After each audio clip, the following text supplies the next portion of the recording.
Noticias de última hora, preste mucha atención. Ricardo Patiño fue seleccionado como candidato a asambleísta del correísmo, prescribió la investigación por instigación en su contra, pero debe volver a Ecuador para aceptar su nominación. El político, uno de los hombres cercanos a Rafael Correa, se asiló en México y reporta un impedimento para ejercer cargo público. Entre los precandidatos para la Asamblea Nacional, el Movimiento Revolución Ciudadana, RC, postuló a dos actores políticos que mantuvieron pendientes con la justicia, como Ricardo Patiño Aroca, sobre el que prescribió una investigación por presunta instigación, aunque tiene un impedimento registrado en el Ministerio del Trabajo.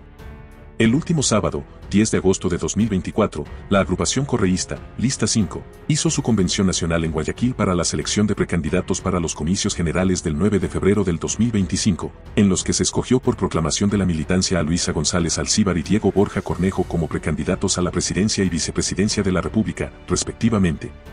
Además se reveló el listado de postulantes a asambleístas nacionales, provinciales, de los distritos y circunscripciones del exterior y de aquellos que buscarán una curul en el Parlamento andino. Para esta contienda, el correísmo apeló a varias figuras conocidas y que formaron parte de los inicios del proyecto del socialismo del siglo XXI que encabezó Rafael Correa entre el 2008 y 2017. Entre ellos, Diego Borja, quien fue su ministro de la Política Económica y director del Banco Central del Ecuador, entre otros cargos, hasta que en el 2012 marcó distancia del régimen por problemas con el entonces movimiento oficialista y ahora extinto Alianza País, AP. Se marchó cuando fue acusado por el exsecretario de AP, Vander Falconi, de haber entregado, presuntamente, firmas falsas para la reinscripción de la agrupación. 12 años después, se reintegra a la militancia. También está Xavier Lazo Mendoza, hermano del expresidente de la República Guillermo Lazo, presentador de televisión, quien fue parte del gabinete de Correa como viceministro de las Relaciones Exteriores y afín a la RC. Además de los actuales asambleístas Paola Cabezas, Franklin Samaniego y otros miembros de la base del movimiento. A las filas retornaría uno de los componentes, Ricardo Patiño Aroca, pues es el tercero de la lista de precandidatos a la legislatura y actualmente reside en México al ser beneficiado del asilo, después de las protestas de octubre del 2019. Ricardo Patiño fue la mano derecha de Rafael Correa en su administración, como ministro de Economía, canciller, ministro de la Política, de Defensa y, entre otras, en tareas de dirigencia política al frente de Alianza País. Con la llegada de Lenín Moreno a reemplazar a Correa en el 2017, Patiño fue su consejero político. Se le formularon cargos por presunto delito de instigación y se le dictó una medida de prisión preventiva en La Tacunga. Para ese momento, el político se encontraba en México, en donde consiguió asilo. Patiño solicitó la prescripción de la causa y el 24 de abril de 2024, el juez de La Tacunga Flavio Palomo Guamaní se la concedió. Observó que no existe otro proceso penal en curso en contra de Patiño y, atendiendo la solicitud, se declaró la prescripción de la acción penal y, como consecuencia, se cancelaron las medidas personales y reales, y se solicitó a la Policía Judicial y a la Interpol que se abstengan de proceder con su captura y detención. La Constitución y el Código de la Democracia establecen, al menos, 10 requisitos e inhabilidades para ser candidato a una dignidad de elección popular, entre estas, a. quienes hayan recibido sentencia condenatoria ejecutoriada por delitos de peculado, enriquecimiento ilícito, concusión, cohecho, tráfico de influencias, oferta de realizar tráfico de influencias y testaferrismo, así como lavado de activos, asociación ilícita y delincuencia organizada relacionados con actos de corrupción. Para participar en este proceso electoral, Patiño tendría que volver a Ecuador, pues los precandidatos escogidos en la democracia interna de sus movimientos deben aceptar en unidad de acto la nominación en un plazo de 10 días ante un delegado del Consejo Nacional Electoral, CNE. Adicionalmente, actualmente Patiño registra impedimento para ejercer cargo público, según el Ministerio del Trabajo, en donde se refleja que mantiene una deuda con la empresa pública CNELP. Otro caso es el del candidato a asambleísta por Pichincha Cristian Hernández Yunda, quien fue procesado por presunta asociación ilícita dentro del municipio de Quito en la administración de Jorge Yunda, por presuntos actos de corrupción y negociados relacionados con obras y proyectos municipales. No obstante, había sido sobreseído junto con otras 3 personas en el 2022 y negó en ese entonces ser familiar del exalcalde de Quito, por lo que pudo incluso ser su asesor, esgrimió. Seguimos con las noticias. La Asamblea Nacional de la Revolución Ciudadana tuvo lugar en el Coliseo Voltaire Paladines Polo, ubicado en el norte de la ciudad de Guayaquil.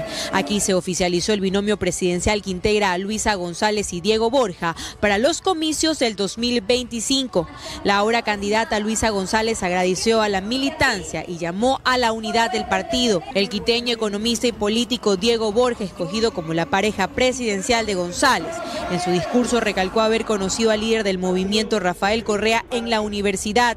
Enfatizó su compromiso con el partido. Nombres como el de Javier Lazo Mendoza, hermano del expresidente Guillermo Lazo Mendoza, Paola Cabezas, actual asambleísta, Ricardo Patiño, exministro del correísmo, encabezan la lista para asambleístas nacionales. El evento atrajo a militantes de varias provincias como Pichincha, El Oro, Manabí, Santo Domingo, Carchi y Esmeraldas, que llegaron desde muy temprano al complejo. Estas elecciones primarias reunió a representantes del partido como Paola Pavón, prefecta de Pichincha, Marcela Guiñaga, prefecta del Guayas, y Aquiles Álvarez, alcalde de Guayaquil. El movimiento Unidad Popular también presentó de manera formal a su binomio presidencial, siendo Jorge Escala presidente de la Unión Nacional de Educadores y la líder indígena Pacha Terán, quienes correrán por la lista número 2.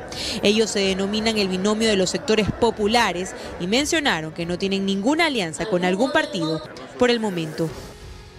María José Pinto fue confirmada como la compañera de fórmula del presidente Daniel Noboa con miras a las elecciones presidenciales de febrero próximo. Su madre, Anabela Asín, encabeza el listado de precandidatos para asambleístas nacionales. Fue en un evento realizado en un hotel de Quito que la mañana de este viernes 9 de agosto, el presidente de la República, Daniel Noboa, confirmó oficialmente su candidatura para las elecciones presidenciales 2025. Empieza un momento desde cero, una tienda política, y nosotros debemos de sentirlo de esa manera. Porque la búsqueda de esa justicia continúa, la búsqueda de esa justicia tiene que reforzarse con una reelección. En medio del discurso se dio a conocer que María José Pinto, actual secretaria técnica de Ecuador Crece Sin Desnutrición Infantil, buscará la vicepresidencia. Y soy una fiel creyente que el trabajo honesto y decidido nos permite cambiar vidas y crear este nuevo Ecuador que tanto queremos.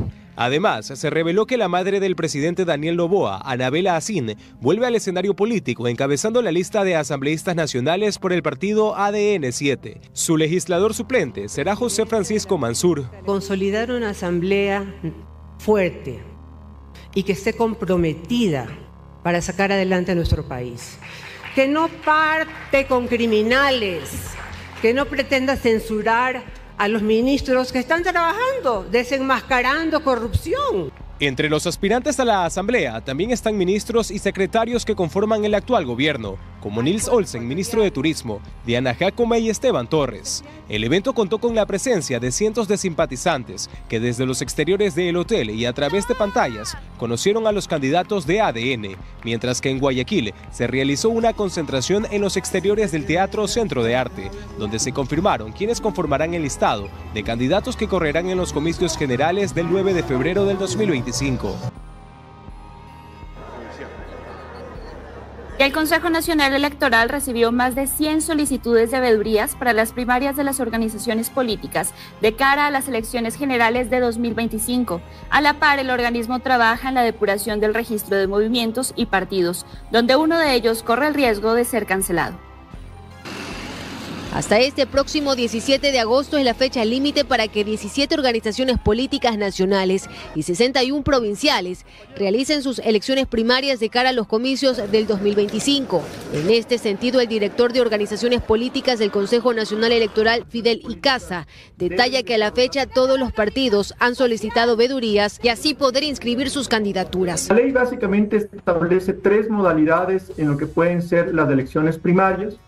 Unas primeras llamadas abiertas, un segundo mecanismo que es las elecciones cerradas y una tercera modalidad que son las elecciones representativas.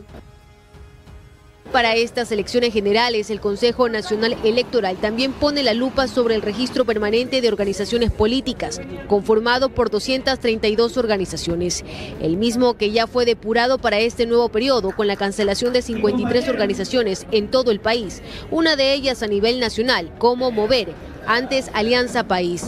Esto conforme lo establece el artículo 327 del Código de la Democracia. Tienen que ver con el no haber alcanzado 3 asambleístas, no haber llegado al 4% en 2 elecciones pluripersonales consecutivas, no haber alcanzado el 8% de los alcaldes nacionales, ni al menos un concejal o concejala en el 10% de los cantones del país.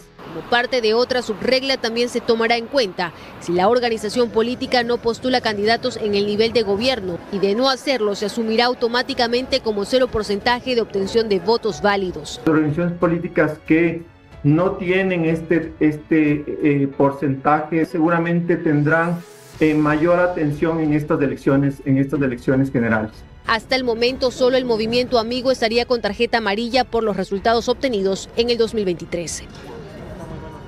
Un error jurídico en el decreto ejecutivo de designación del nuevo comandante de policía, el general Víctor Hugo Zárate, en reemplazo de César Zapata, podría desatar una crisis institucional entre los altos oficiales. Noboa designó a Zárate, pero dispone la subordinación de oficiales con mayor antigüedad. El decreto de designación del nuevo comandante de la policía, Víctor Hugo Zárate, se firmó el pasado jueves, pero nuevamente desde la asesoría jurídica de Carondelet se decantan errores. Tras reemplazar a César Zapata, Noboa dispone en su artículo 3 del decreto que los servidores policiales en el grado de generales de mayor antigüedad del designado comandante continuarán en el ejercicio de sus funciones. Y esto supone, en otras palabras, que generales incluso con mayor jerarquía que el flamante comandante estén subordinados a él. Un error que puede generar malestar en las filas policiales, dice el constitucionalista José Chalco. No se puede establecer en el decreto de que quienes mantengan una antigüedad puedan ser inferiores en la jerarquía respecto del mando. La Policía Nacional hoy se encuentra en un conflicto respecto del mando y las jerarquías al interior, porque aquello viola los principios establecidos en el Código Orgánico de Entidades de Seguridad Ciudadana. Se altera así los principios de subordinación y antigüedad de la fuerza. Si bien antes esto estaba expresamente previsto en la ley, no es menos cierto que sin esa norma hay un principio de jerarquías que se deberá respetar. El presidente se complica jurídicamente de una manera innecesaria, porque esa ausencia de tener tino en la redacción jurídica a lo que lleva es precisamente una debilitación orgánica e institucional de la policía. Noboa tiene así la única opción de reformar su mismo decreto, salvo que quiera ignorar el evidente malestar policial que este nuevo error jurídico podría acarrear.